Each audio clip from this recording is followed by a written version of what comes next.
Pakistan missile technology में काफी आगे है इस टाइम, और न्यूक्लियर टेक्नोलॉजी में भी आगे है।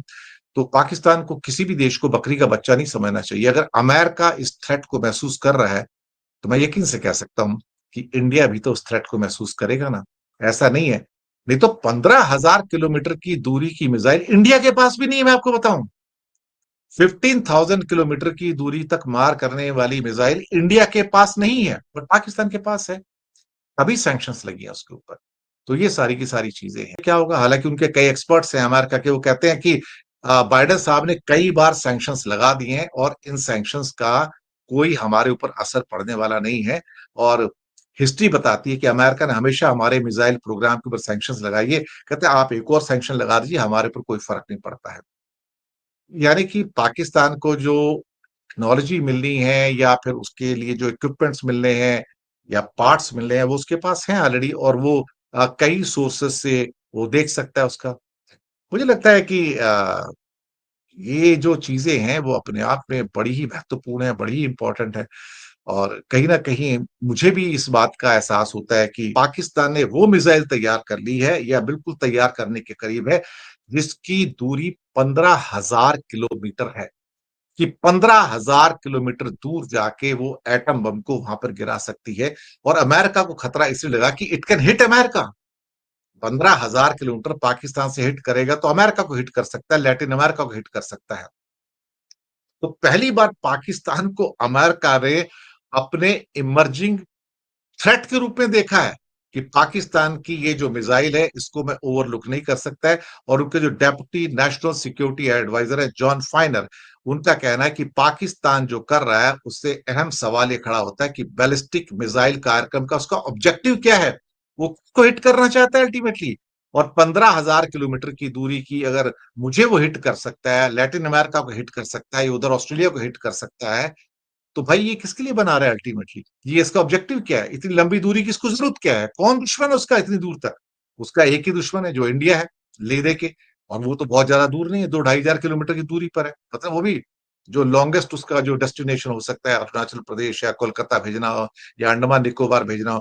बाकी तो इंडिया साथ में लगा हुआ है, 20 किलोमीटर में मारेगा तो भी बम गिरता है, तो भी मिसाइल गिरती है इंडिया में। तो पाकिस्तान की लंबी दूरी के मिसाइल कार्यक्रम को देख के अमेरिका ने कुछ सैंक्शंस और लगा दी, और वो उनका जो एक एग्जीक्यूटिव ऑर्डर है EO 13382, इसके तहत पाबंदियां उसने लगाई हैं। अब मुझे लगता है कि अमेरिका के जब जॉन फाइनर साहब ने, जो कि डिप्टी NSA हैं वहां के, नेशनल सिक्योरिटी एडवाइजर है, उनका कहना है कि पाकिस्तान के पास अमेरिका तक मार करने की मिसाइल आ गई है, ये हैरान करने वाली बात है। ये समझने में मदद करती कि अमेरिका ने पाकिस्तान कंपनी पर पाबंदी क्यों लगाई।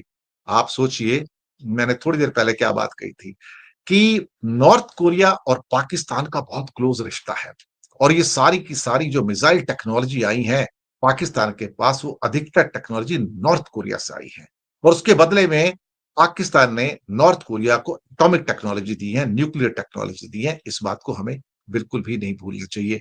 तो ये चीजें सारी निकल के आती हैं अमेरिका के प्रतिबंध से। अब एक टर्किश ड्रोन की भी बात कर ले थोड़ी सी, कि टर्किश ड्रोन्स जो हैं वो दुनिया के बेस्ट ड्रोन्स माने जाते हैं। The best drones in the world are Turkish drones, और वो पाकिस्तान और बांग्लादेश दोनों को मिलेंगे। अब मैं आपको बताऊं कि दुनिया के 65% ड्रोन्स जो हैं वो टर्की बनाता है, दुनिया के। और बैटल्स के अंदर, वॉर के अंदर, जंग के अंदर जो ड्रोन्स यूज होते हैं वो अलग हैं थोड़े से। उसमें जो ड्रोन्स बनते हैं उसके 60% जो वॉर ड्रोन्स है, जंग के जो ड्रोन्स है, वो भी टर्की बनाता है। तो टर्की की जो कंपनी है बाइकर जो है, वो इसमें एक एक्सपर्ट है, बहुत बड़ी एक्सपर्ट है।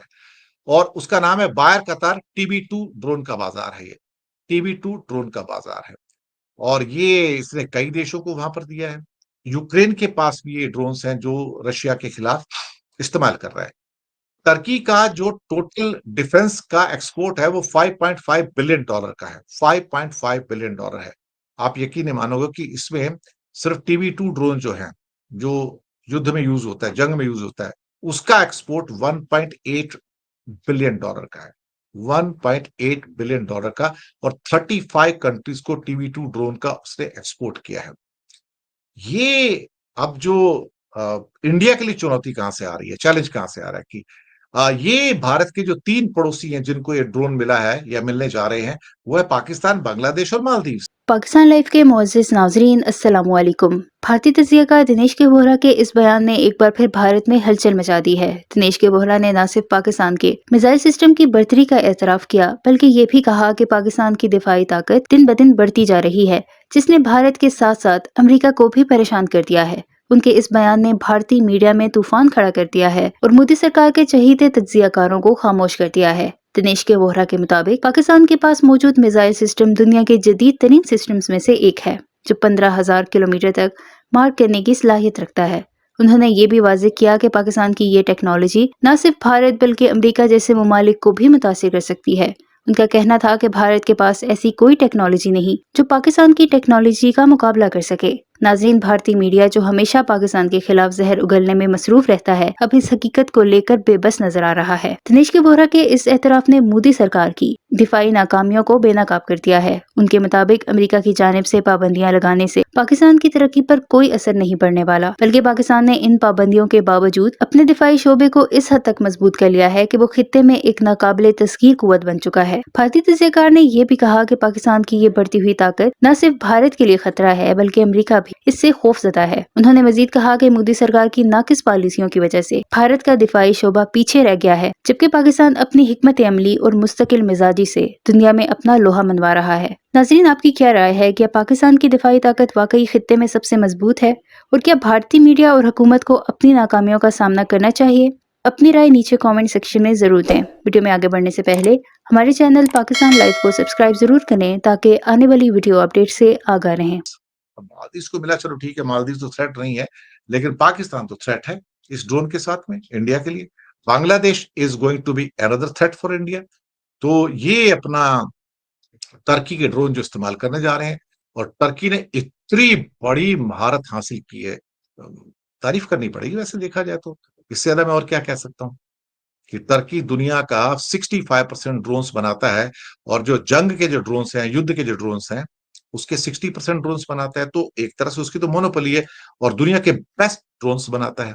और आजकल की जो वॉरफेयर है दुनिया में, जो बैटल हैं, वो क्या कहते हैं कि ड्रोन से ज्यादा है, फाइटर एयरक्राफ्ट से कम है।